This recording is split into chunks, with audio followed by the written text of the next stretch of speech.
Ti mund të kesh kaluar zhgënjime pa drejtësi e vështirësi.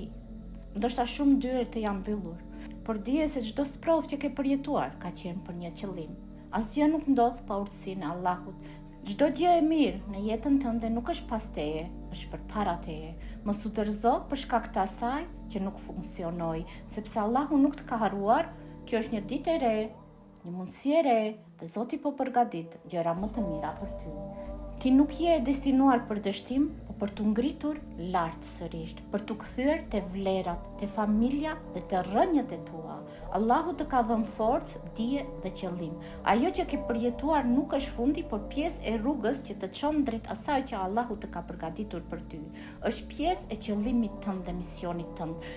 Në ADN-n tënde është guximi i profetit Muhammed a.s. që qëndroi pa lëkundur përbalë padrejtësive. Është vendosshmëria e Musait a.s. që u përball me faraonin dhe me lejen e Allahut ndau detin. Është besimi i Ibrahimit a.s. që besoi pa parë. Është durimi i profetit Jusuf a.s.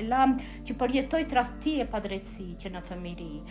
Kjo është ajo që je ti, një krijesë e zgjedhur nga Allahu, një bartës i ADN-s, i historisë dhe një fitimtar i sprovave.